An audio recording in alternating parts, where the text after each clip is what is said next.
Yeah, good evening, everyone from Nigeria. I am Rashid, and I'm very happy to be here with Michael today.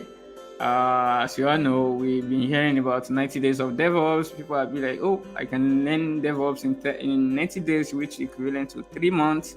And this is the man behind the 90 day of DevOps here this evening. And I'm very happy to have him here to tell us how we can navigate the DevOps way, how we can learn, how we can get resources to learn and see to grow. And even if your company is just looking for a way to adopt DevOps practices and they are looking for a way to make their DevOps principle into their pipelines, into their company, yeah, we are here to discuss that. Yeah, welcome everybody to breaking the silos. Basically, here we talk about DevOps.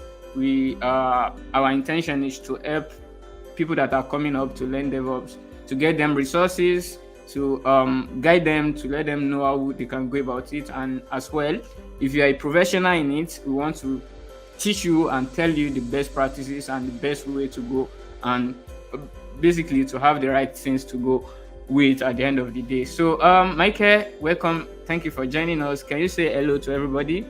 Yeah, hey everyone. Hey Rashid, thanks for having me. I guess the whole thing that you just said, like breaking down the silos, DevOps, this has been my life like for the last 3 years at least. And then even before that, thinking about automation. How can I make my life easier from an automation point of view? So, yeah, happy to be here and talk about some of the awesome resources that we've got out there that's really available to everyone in this space.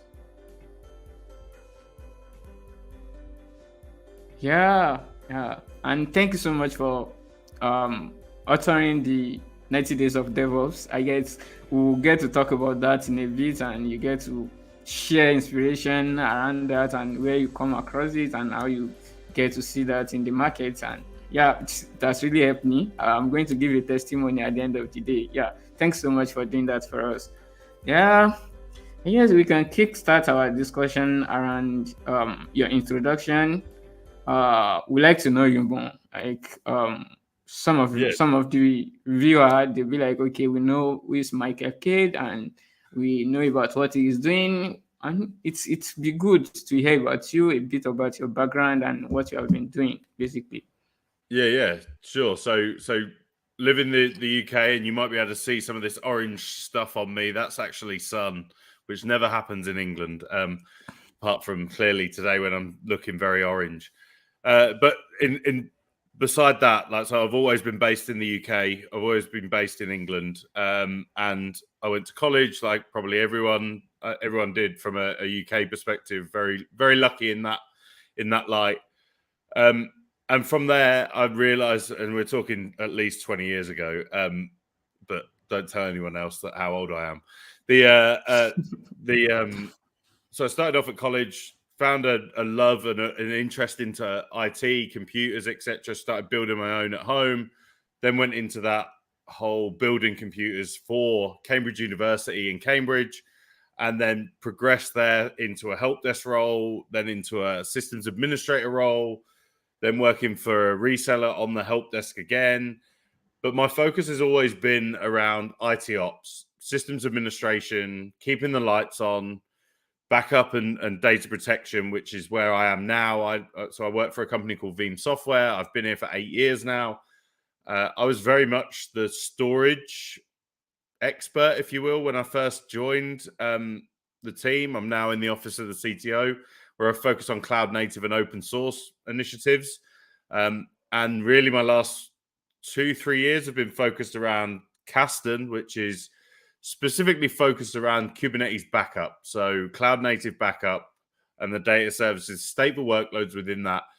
And obviously, from that perspective, we're talking all things cloud native, we're talking all things DevOps at that point as well, and how people have evolved from the sysadmin on the IT ops side, but they still have that responsibility around data and and and uh, and bringing that um, into the modern world of DevOps, of cloud native, and making sure that we're looking after that data. So yeah, that's where I am. So I'm very much from the IT ops perspective. the other part, so one of the things that I started, as Rashid mentioned, was around 90 days of DevOps. And I started that in the very beginning of 2022, so January the 1st, 2022. And actually, how it started wasn't how I intended it to be. I think that's how all projects are probably likely started. And really, it was a case of, okay, I've done this first year where I'm looking after cloud native and open source within Kasten or within Veeam, and I have a reasonable knowledge around things like Linux, networking, infrastructure as code. I'd used things like Terraform with virtualization and cloud workloads. I'd used the cloud before. I had a good understanding around cloud workloads, but I didn't know, and I don't think I'll ever know everything. So what I set out to do was actually just learn in public, spend 90 days, and each day we're going to spend at least an hour.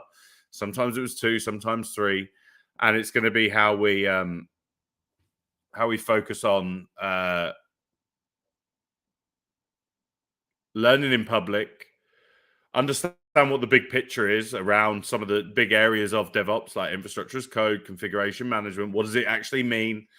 Then some theory about some of the areas like infrastructure as code again, Terraform, Pulumi, Kubernetes, containerization, Docker, all of that good stuff. Understand that, but put it into a structure was always my goal around spending that 7 days of 7 days on each topic. So there was about 12 topics. Firstly, I wanted to touch on what DevOps is and some of the key principles and processes around that, and then get into some of the fundamentals of that. So what are some of the tools that we see, some of the abstracts that we use in our day-to-day.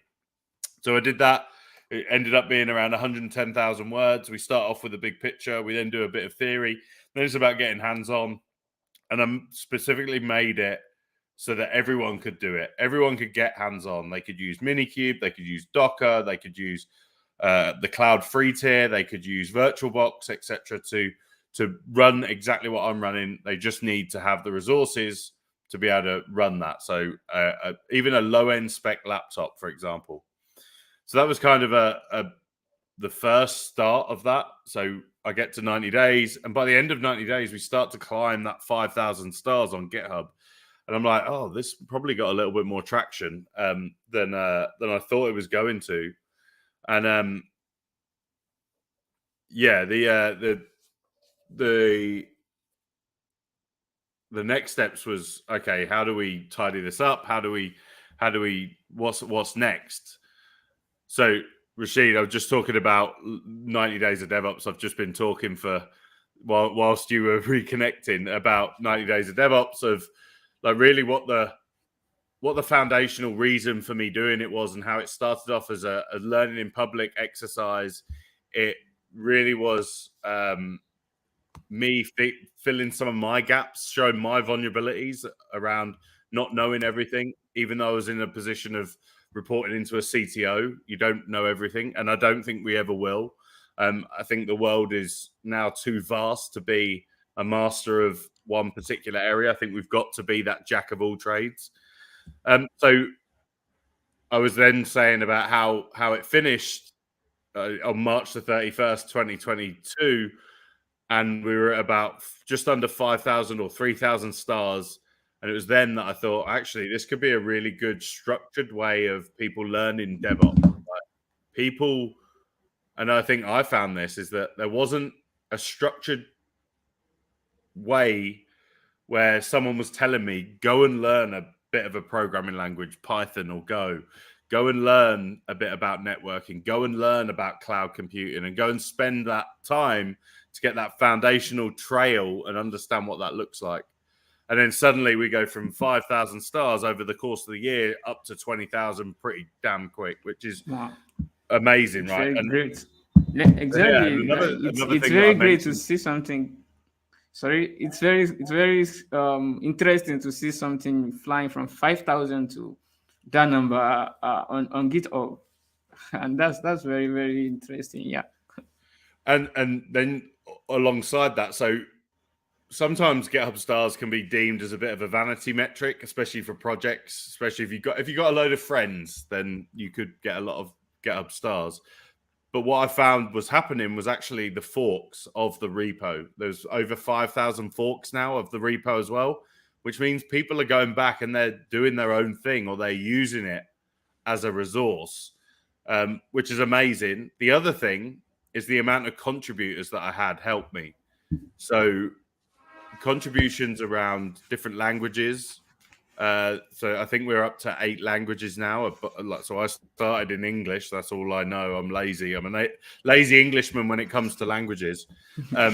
So my focus was really just getting everything down on paper, for that matter. And then other people within the community have come and translated that into Korean, into Japanese, into Vietnamese. Like it's amazing. Polish as well. Which has been great. Like, it gives the opportunity for someone to open and contribute to an open source learning kind of mission. And then we got round to the back end of 2022 with this rocket ship going, and I thought, oh, okay, I've probably got to do something for 2023 now. And a brainwave came over around the October timeframe and went, actually, I probably shouldn't do it. And one of the big areas that we missed out was security. So DevSecOps, which was massive.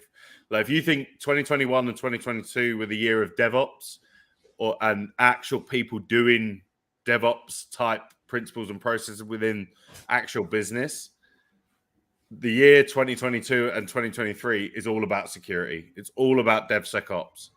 So what I did was I outlined what I wanted to cover, and we could easily fill 90 days with DevSecOps, but I wanted to stick with that 7-day modular approach. So we covered the principles of DevSecOps, and then we got into some of the areas that maybe we didn't get to cover in the first round. So things like OpenShift, things like AWS, things like serverless, and things like data operations around what is an API, how does an API work? Things like that just rounded out that second 90 days of DevOps. So that's where we are now. We're just about finishing. There's a few topics that just need tidying up and tweaking. But yeah, that's really my story. Rashid, I don't know if we want to go to the questions, but yeah, that's... Yeah. Thank you so much. I get you have a very, very interesting story, and from your story, we can see how you're passionate on helping others to learn, most especially learn DevOps, learn automations, and we can appreciate you more on that. Okay, you creating resources for people that are coming to see that, oh, this way I need to learn. When I jump over the 90 days of DevOps repository, and I find there are a lot of things that have been written on DevSecOps, I was like, oh, that means I have a path to follow. If I can follow, if I don't want to go straight away into DevSecOps, I can start from DevOps 2022. When I complete that, I can move ahead and go to the 2023 part, which is full of DevSecOps story and articles and materials. Yeah, thank you so much for cooking that for us. And it's very great to see that it's up to 8 different languages now. Yeah. So it's cool. Like, thank you so much for cooking it up for us. Yeah, I guess we can move on from that. Basically, now that we know about you, we know what you do and who you are, and we've seen a lot of things around you. And you mentioned been talking about automation, talking about DevOps. So why do you think people should look into DevOps? Basically, from 2 perspectives. We look into it from the developer and operations perspective, and then we look into it from the perspective of business. So why do you think DevOps really matter to everybody, every business, and the people that are into development particularly? Yeah, great question. And so my experience perspective is, so we know that DevOps as a terminology, as a process, as a principle has been around since around 2009. That was when it really started to become that buzzword. Really, it came from the likes of Netflix or massive new startups taking on such an automated approach to what they were doing. And if you look at what they did at the time, they were in a position that enabled them and allowed them to do that because they were starting in a greenfield. They were in a risk-free zone. Whereas if you look at most companies, they've not been in that risk-free scenario, so they haven't had to dip their toe in the water or even jump into the water. So fast forward 10 years, I would say, and then that automation, that whole, think about this from a systems administrator group or a cloud engineering group. What we also see as platform engineering now is we have to do more with less. We've just recently seen massive redundancies from big tech companies, but also everyone else around the ecosystem, around the industry. So we have to do more with less. And that's always been the case, right? Always streamlined. It's all about how do we reduce cost? How do we mitigate risk? And we can absolutely leverage the automation part of that to reduce the overwhelming amount of work that certain individuals have to do within their day-to-day business.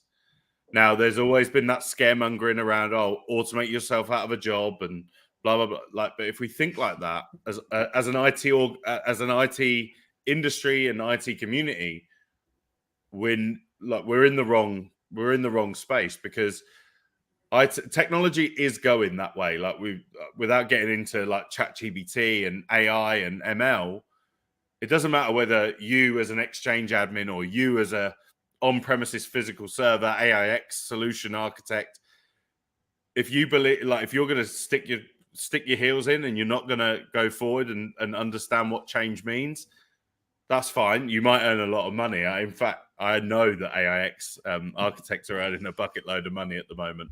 But what I would say is that change is happening, whether we like it or not.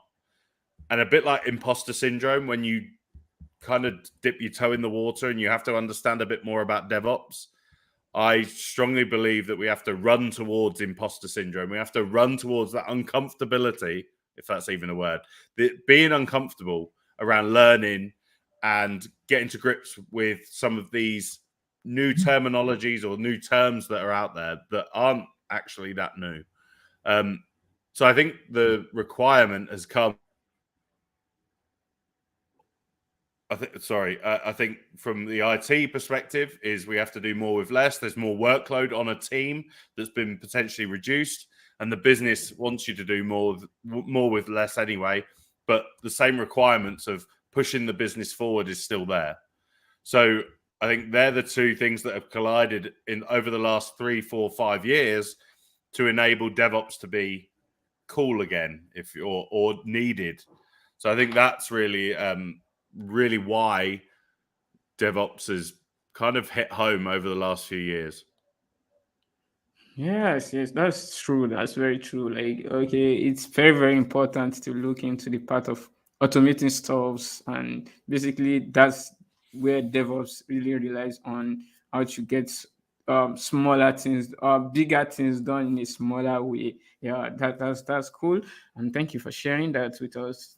Looking at with that, I guess listening to that, we know that it's very important for us to automate stuff, to learn about DevOps and all.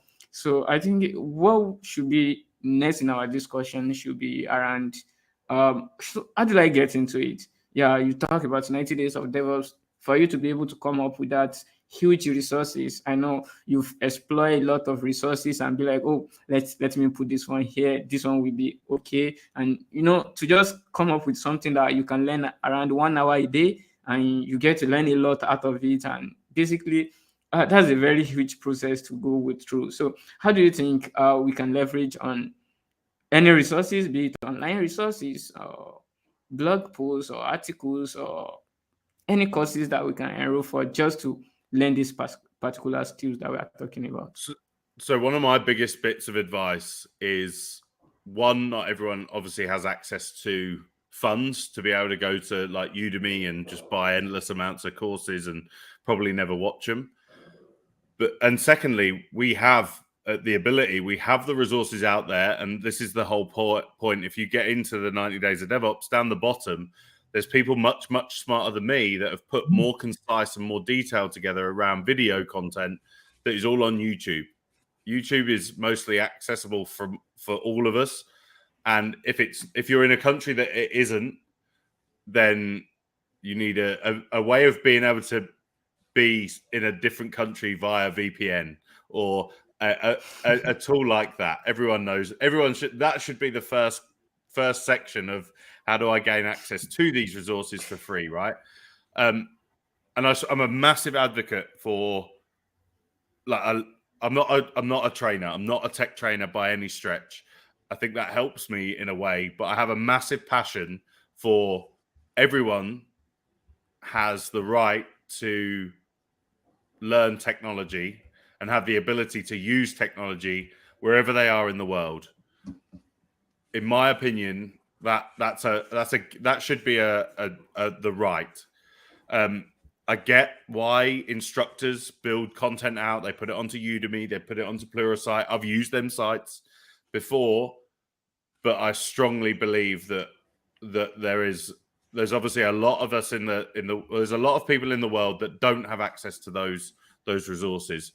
So yeah, if you go through 90 Days of DevOps, especially the 2022 edition, you're going to see at the bottom of every single day resources that you can go and click on and read. The other bit of advice that I'd give, again, it goes to that same mantra, is sign up for newsletters that inspire you, that give you that information, blogs that give you that information, and go and spend at least 10-15 minutes a day to read through some of those blogs. You'll start to understand and learn which ones are beneficial for you, because you can go and read about everything on the internet, as you know, but go and pinpoint some of those bulletin like boards that around DevOps, and really hone in on like tech Twitter is my go-to place. If I want to learn something new, I spend probably anywhere between 15 minutes and 2 hours on Twitter every single day. But equally, I probably spend exactly the same on YouTube, and that's including personal time.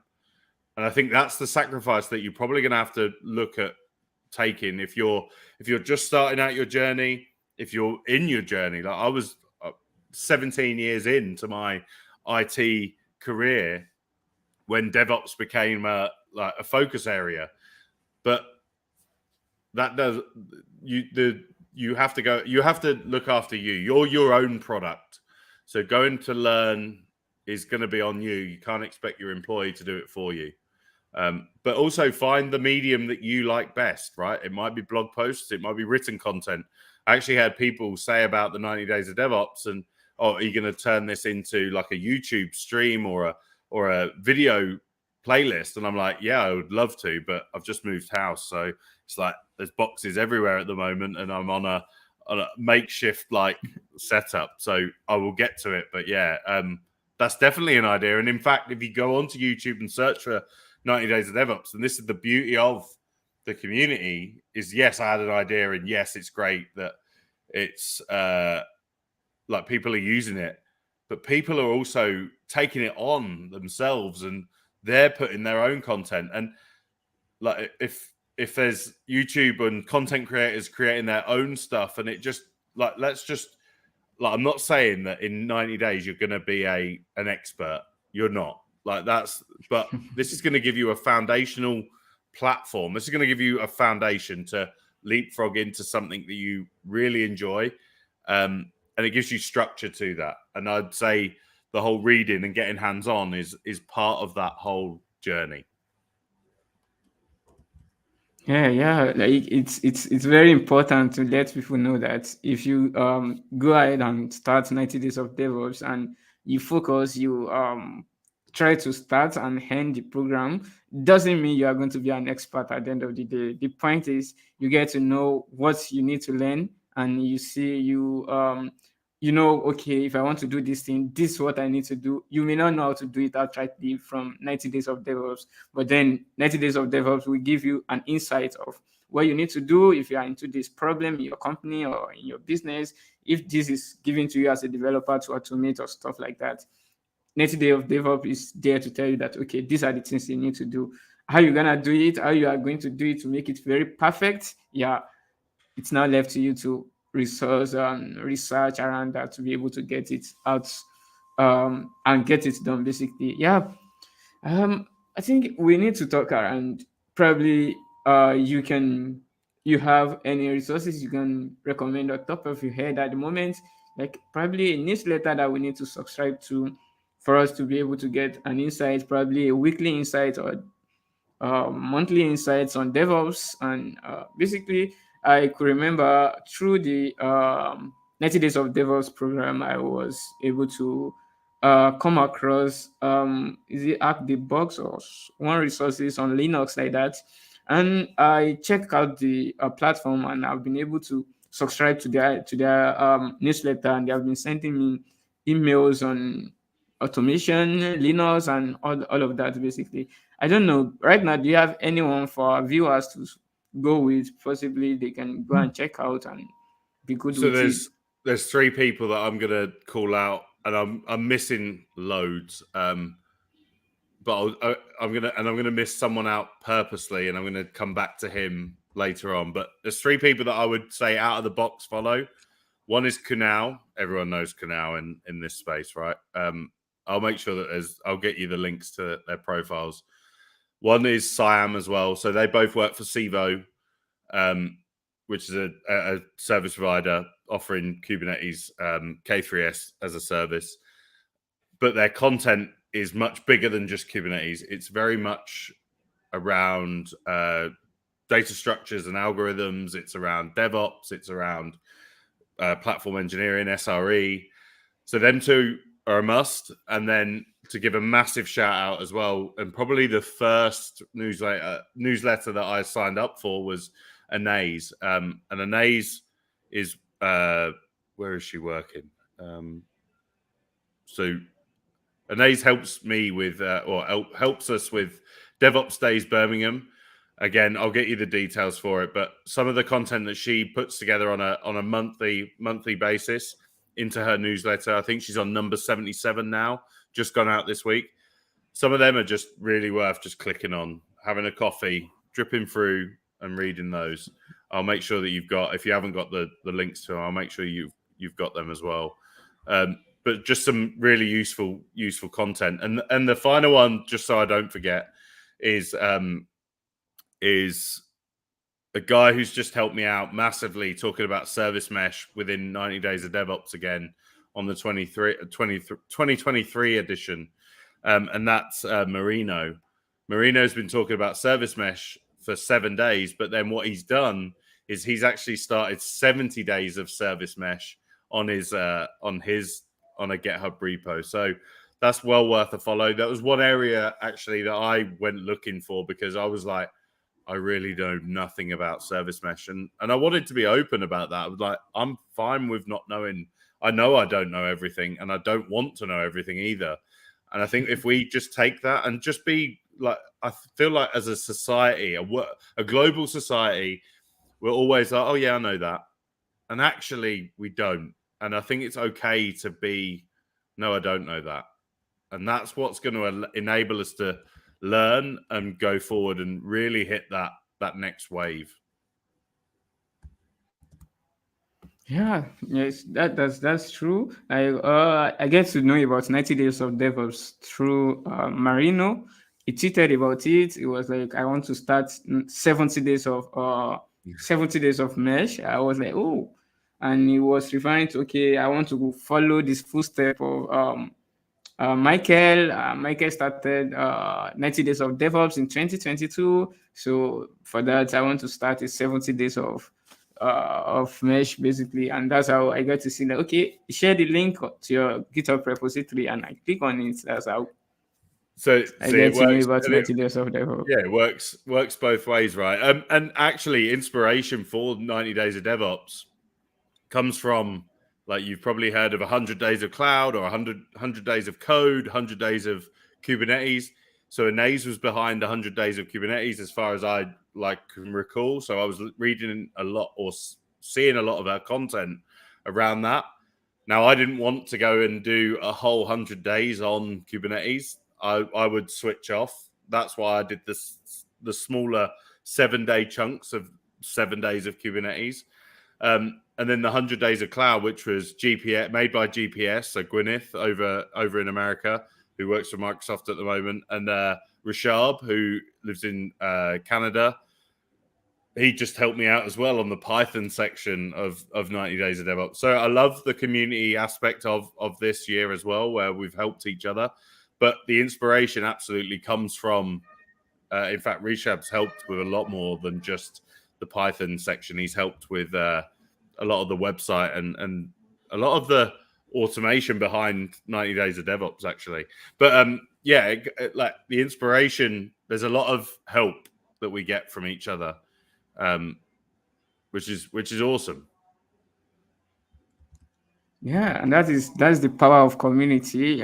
When the community is there, you get to bounce on them for anything you don't know. You are not expected to know everything, as you said. Even as a CTO, you get to learn every day, and most especially when you talk about DevOps, new technologies is coming out. They are coming out every day, and you get to there's a reason for you to learn them basically, and this nobody expects you to know everything. It just you need the basic concept to know that okay, this is what I need at this spot, and this is what I need to do at this particular moment. So that's basically what Michael is trying to tell us, that follow people that you know they are into this thing that we are talking about. When you don't know anything around that, reach out to them. Definitely they will be they'll be very glad to help. Like Michael, I just reached out not long ago that okay, can you come and talk to us about DevOps and resources? And it was like, yes, yeah. If there's no community that we can do that, yeah, it will not be possible. It may be the fact that it may be that I will not know Michael. Michael will not know me. It's possible that way. But the DevOps community bring us together. We get to see that oh, this is what I'm promoting, and this is what Rashid is doing. Okay, we can collaborate to make it better. And yeah, basically, so join community and follow people that you know they are doing it, so that you can get to learn from them and grow alongside with them, basically. So we know people learn different ways. There are people that love to learn by watching tutorial video. Okay, so I was busy with my exam. My plan before was okay, if I want to start my 90 days of DevOps, we'll be making a live stream every day to go through the 90 days of DevOps, and people that are interested in joining live can join. And if they are not interested in joining live, they can come back and watch it.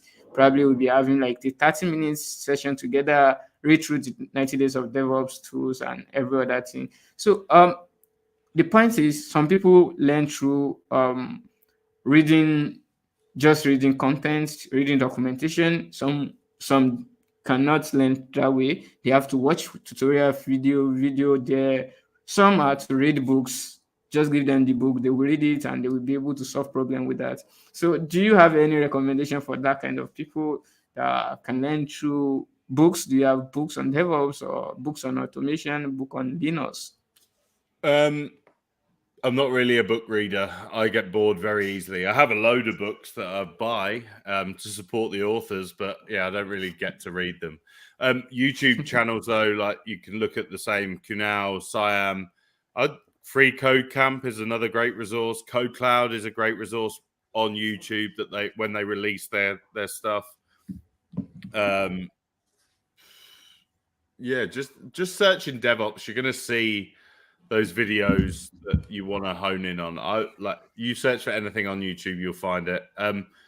Books wise, yeah, the only one that I would 100% recommend everyone to read and get hold or listen to, depending on if you're an audiobook person, is the Phoenix Project. Now I know the Phoenix Project is going to cost some money, but to understand what DevOps means to a company, a business in that transitional period, and for them to, without giving the story away, most businesses are not as dramatic as this, but they almost crumble under not being able to move quick enough because their competition is already moving too quick. Understanding what technology can do for a business is going to be the game changer for the next 10 years of IT and plus. No longer is IT or no, in any business, if you're in IT and you're still in the basement, like the IT crowd, the typical sitcom, right?